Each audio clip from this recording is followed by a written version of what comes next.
Crime leaves a trace, not just in blood or fingerprints, but in the mind. In the 1920s, science uncovered poisons hiding in plain sight. Today, we uncover something just as invisible: mental illness.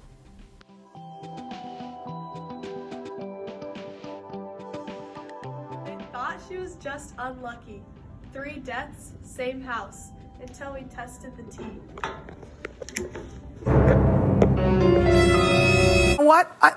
What was that?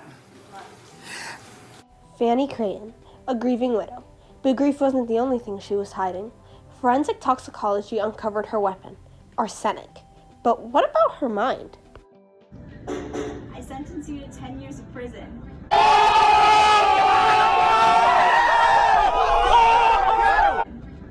Oh man.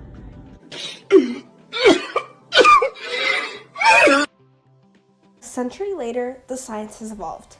Now it doesn't just tell us what they did, it asks why. So, tell me about the voices they mentioned. They said that if I didn't do it, they'd hurt my sister. Not all crimes come from malice.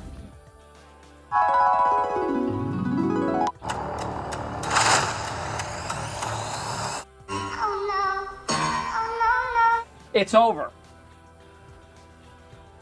We are screwed.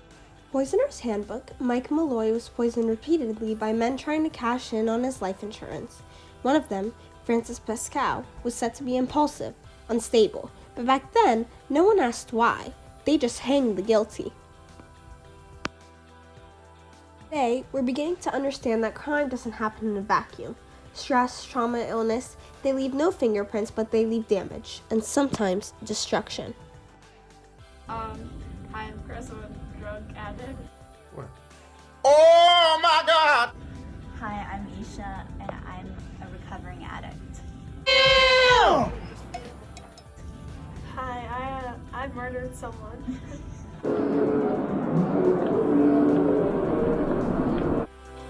With help, a second chance is possible. Forensic psychiatry doesn't excuse crime, it explains it, and sometimes it prevents the next one. Forensic science revealed the poisons of the past.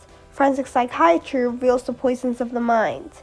To see the truth behind crime, we must look at all the evidence, even the kind you cannot see.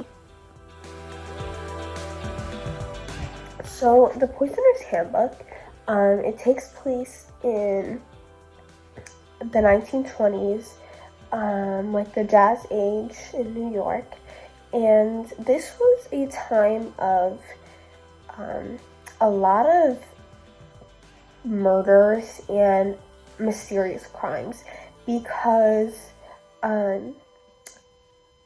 the police did not have the right amount of, not even right amount, they didn't have the correct things to use to figure out why these people were doing what they were doing or how they were doing what they were doing. So a lot of criminals were getting away with these big crimes, specifically murder, because the police couldn't figure out how. And they were sort of brushing stuff under the rug because they didn't want the public to be afraid, and they just wanted to please the people. They just wanted to please the media. So a lot of these things were pushed under the rug. Coroners were unqualified. I want to read a quote from this book really quickly. In one instance, a coroner had attributed a death to diabetes, tuberculosis, or a nervous indigestion.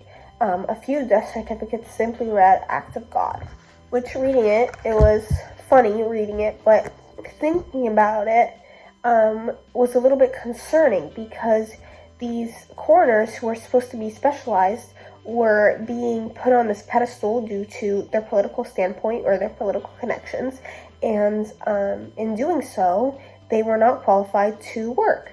So in her book, Deborah Blum, she introduces 2 pioneer forensics. So one being Alexander Gettler, he was a toxicologist, and Charles Norris. And together they worked to basically reinvent forensic science and bring about the tools to examine these people and figure out these poisons. So they uncovered a lot of poison like cyanide, carbon monoxide, and those were all, like arsenic, and those were all used to murder.